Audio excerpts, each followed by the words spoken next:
नमस्कार. The aspirant 713 YouTube चॅनलवर तुम्हा सर्वांचं स्वागत आहे. आज आपण बघणार आहोत अगदी सहज एक मार्क मिळवून देणारा घटक म्हणजे क्वेश्चन टॅग.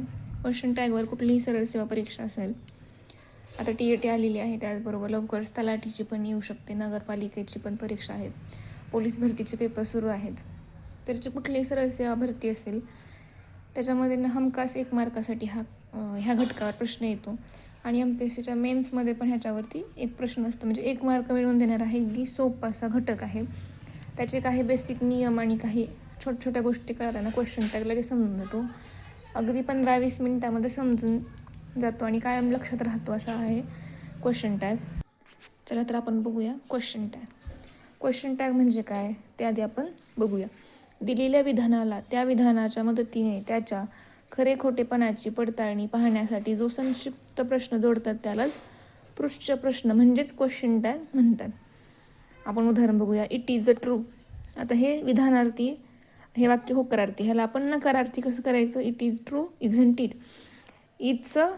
इजमध्ये नॉट मिसळल्यानंतर हे इझंट होतं. हे असं शॉर्ट फॉर्म आहे. हे माहिती पाहिजेत. हे माहीत झाल्यानंतर हे क्वेश्चन टॅग नक्कीच होतं. म्हणजे इजला नॉट जोडायचं म्हणजे हे क्वेश्चन टॅग होऊन जातो, इझंट इट. आता हे पहिलं आपण एक छोटंसं उदाहरण बघितलं. आता आपण क्वेश्चन टॅग कसं जोडायचं आणि त्याचे काही महत्त्वाचे नियम आहेत ते बघूया आपण. महत्त्वाचे नियम क्वेश्चन टॅग जोडतात. पहिलं म्हणजे प्रथम दिलेले वाक्य जसेच्या तसे लिहायचे. म्हणजे जे वाक्य, आता समजा इट इज अ ट्रू हे वाक्य आहे, हे आहे तसं लिहायचं. ऑप्शनमध्ये मिळतं का बघायचं. हे आहेत म्हणजे प्रत्येक चार ऑप्शनमध्ये तुम्हाला जर दिलेलं असं परीक्षेमध्ये हे पहिलं वाक्य जे आहे तसं हे अगोदर वाक्य असेल, स्वल्पविराम आणि त्याच्या पुढचा क्वेश्चन टॅग असतो. त्यानंतर स्वल्पविराम द्यायचं. हे बघा, त्यानंतर स्वल्पविराम द्यायचं. स्वल्पविराम हा कंपल्सरी असतो. तिसरा नियम काय? वाक्यामध्ये दिलेले सहाय्यकारी क्रियापद स्वल्पविरामानंतर लिहितात. आता हे सहाय्यकारी क्रियापद म्हणजे हेल्पिंग वर्ब इथं लिहितात. स्वल्पविरामानंतर हेल्पिंग वर्ब लिहायचं. पण सहाय्यकारी ते त्याचा नकारार्थी तयार करून लिहायचं. जर वाक्यामध्ये सहाय्यकारी क्रियापद दिलेले नसल्यास नियमानुसार साध्या वर्तमान काळात डू, डज आणि डिड, डू आणि साध्या वर्तमान काळात डू आणि डज वापरतात आणि साध्या भूतकाळाचा डिडचा वापर करतात. चौथं काय आहे नियम? वाक्य होकारार्थी असल्यास सहाय्यकारी क्रियापदामध्ये नॉट मिळवतात, म्हणजेच नकारार्थी होतं. आणि वाक्य नकारार्थी असल्यास नॉट मिळवायची गरज नाही, ते आहे तसंच म्हणजे होकारार्थी. समजा जर इथं असेल इट इझंट ट्रू, तर इथं ह्याचा क्वेश्चन टॅग येतो इट इझंट ट्रू, इज इट. पुढे आपण बघूया त्याच्यामध्ये पण डिटेलमध्ये. पुढचं आहे त्यानंतर जर वाक्याचं कर्ता पुरुष वाचक सर्वनाम आहे त्या रूपात लिहायचा आणि शेवटी प्रश्नचिन्ह द्यायचं. प्रश्नचिन्ह खूप महत्त्वाचं आहे. क्वेश्चन टॅगमध्ये हे महत्त्वाचं असतं. आता आपण काय उदाहरणं बघूया. It is an excellent price. It is an excellent prize. पहिल्यांदा आहे असं वाक्य लिहायचं, it is an excellent prize. आता सहाय्यकारी क्रियापद कोणतं आहे? इजमध्ये नॉट मिसळायचं म्हणजेच इझंट इट, हे असं क्वेश्चन. आणि शेवटी क्वेश्चन मार्क द्यायचा म्हणजेच क्वेश्चन टॅग होऊन जातो. दुसरं काय आहे? Today is not a special day on the calendar. आहे असं वाक्य पहिल्यांदा लिहायचं, today is not a special day on the calendar. स्वल्पविराम द्यायचा आणि इज इट. आता हे इज इट कशामुळे आलेलं आहे? तर वाक्यामध्ये हे नकारार्थी वाक्य आहे, टुडे इज नॉट, ह्या नॉटमुळे. त्याच्यामुळे ह्या वाक्याचा हे नकारार्थी वाक्याचा क्वेश्चन टॅग होकारार्थी होतो. आता क्वेश्चन टॅग समजून घ्यायचे असेल तर काही बेसिक, हे आपण आता पाहिलं, हे काही वरून आहेत. म्हणजे जर ह्याच्यावरून पण क्वेश्चन टॅग समजून जातो, पण काही बेसिक आहेत प्रश्न.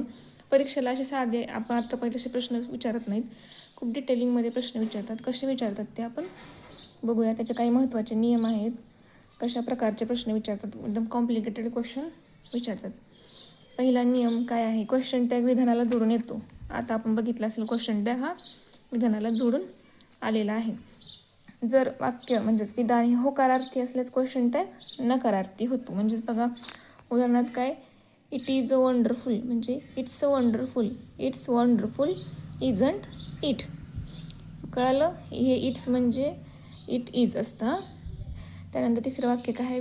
तिसरं विधान काय? विधान नकारार्थी असल्यास क्वेश्चन टॅग होकारार्थी होतो. हे दोन्हीमध्ये जमलिंग होतं, पण हे खूप महत्त्वाचं आहे. अशा प्रकारचे प्रश्न परीक्षेमध्ये आयोग विचारतं, कारण असेच प्रश्न हे जम्बलिंग करणारे असतात, ज्यामुळे आणि नेहमी कधी कधी चुकीचं जो उत्तर असतं ते 1 नंबर ऑप्शनला देतात किंवा 3 नंबर ऑप्शनला देतात, हे लक्षात ठेवायचं. किंवा कधी कधी बरोबर पण 1 नंबरला देतो, पण आपण गडबडीमध्ये दुसरा ऑप्शन लिहून देतो. काय म्हणलं ह्यांनी, विधान नकारार्थी असल्यास क्वेश्चन टॅग होकारार्थी होतो. बघा, इट इझंट रॉंग, मी मग अशी तुम्हाला सांगितल्यासारखं इट इझंट रॉंग याचा क्वेश्चन टॅग काय होतो, इज इट. डी पुढचं वाक्य काय आहे, हे खूप म्हणजे मी आता जे काय महत्त्वाचे नियम सांगायले ह्याच्या पद्धतीमधलेच परीक्षेमध्ये प्रश्न विचारले जातात. पुढचं काय आहे, आय ॲमसाठी अरंट आणि आय ॲम नॉटसाठी ॲम आयचा वापर क्वेश्चन टॅगमध्ये करतात. ज्या वाक्याची सुरुवात आय ॲम न होती त्याचा क्वेश्चन टॅग अरंट होतो, आणि ज्या वाक्याची सुरुवात आय ॲम नॉट म्हणजे नकारार्थी होतो त्याचा क्वेश्चन टॅग ॲम आय होतो. उदाहरण बघा, आय ॲम राईट, त्याचा क्वेश्चन टॅग काय आहे, I am right aren't I. दुसरं उदाहरण काय, आय ॲम नॉट हॅप्पी, त्याचा क्वेश्चन टॅग काय येतो, I am not happy am I. सोपा आहे, पण हे फक्त कळलं पाहिजे. क्वेश्चन टॅग अगदी सोपा आहे.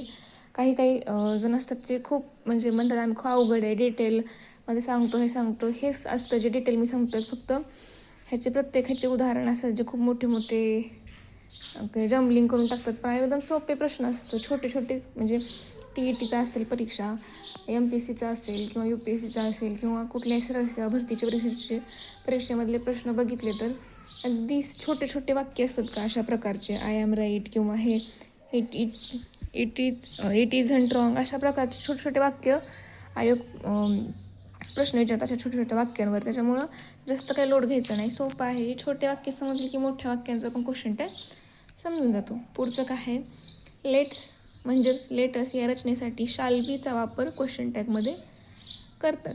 उदाहरण काय आहे, let's call Birbal, question tag काय आहे याचा, let us call Birbal shall we. नंतर काय आहे, आज्ञार्थी वाक्याला विल यू हा क्वेश्चन टॅग जोडतात. हे खूप महत्त्वाचे आहे, ह्याच्याकडे लक्ष द्या. काय म्हणले, आज्ञार्थी वाक्याला विल यू हा क्वेश्चन टॅग जोडतात, कारण आज्ञार्थी वाक्याचं कर्ता यू अध्याहित असतो आणि आज्ञार्थी वाक्याची क्रिया आज्ञा केल्यानंतर घडते, म्हणून भविष्यकाळी सहाय्यकारी क्रियापद विलचा वापर करतात. बघा, उदाहरण काय, ओबे द एल्डर्स, वाक्य आहेच लिहायचं, ओबे द एल्डर्स आणि विल यू आज्ञार्थी वाक्याला यूच करता जोडायचा असतो कंपल्सरी. नंतर काय आहे, डोंट डू इट अगेन, याचं क्वेश्चन टॅग काय आहे, डोंट डू इट अगेन स्वल्पविराम विल यू. त्यानंतर आपण पुढचा नियम बघूया, हे पण खूप महत्त्वाचे नियम आहेत. पुढचा नियम काय, एव्हरीवन एव्हरीबडी या कर्त्यासाठी क्वेश्चन टॅगमध्ये दे हा कर्ता वापरतात. उदाहरण काय, एव्हरीवन क्लॅप्ड डिडंट दे. आता हे डिडंट कसं आलं तर क्लॅपचा भूतकाळी म्हणजेच V2, वरचं दुसरं रूप आहे क्लॅप, हे वरचं पहिलं रूप आहे, याचं दुसरं रूप क्लॅप्ड, त्याच्यामुळे ते डिडंट दे आलं.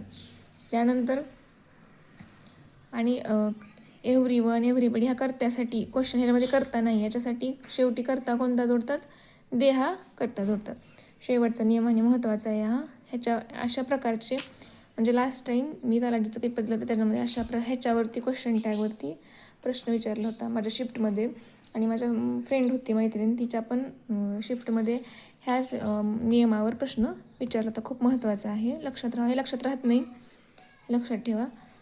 Few, little, seldom, hardly, rarely या शब्दांना नकारात्मक अर्थ असतो, म्हणून त्यांचा क्वेश्चन टॅग होकारार्थी होतो. हे खूप महत्त्वाचं आहे. Few, little, seldom, hardly, rarely या शब्दांना नकारात्मक अर्थ असतो, म्हणून त्यांचं क्वेश्चन टॅग होकारार्थी होतो. बघा, उदाहरणार्थ बघा, Maya seldom visit Madhavi and company, ह्याचा क्वेश्चन टॅग काय येतं, वाक्य आहे तसं लिहायचं, डज शी, मायासाठी आपण शी वापरलेला आहे. त्यानंतर दुसरं उदाहरण काय, few people new the answer आहे तसं वाक्य लिहायचं, few people new the answer स्वल्पविराम डिड दे. अशा प्रकारे आपण आता आपला हा क्वेश्चन टॅग इथे झालेला आहे. तुम्हाला आवडला असेल व्हिडिओ तर नक्की चॅनलला सबस्क्राईब करा, आणि तुमच्या मित्र परिवार किंवा घरामध्ये कोणी करत असेल स्पर्धा परीक्षेची तयारी किंवा स्कॉलरशिप नव्हते त्यांच्यासाठी हे व्हिडिओ नक्की शेअर करा. धन्यवाद.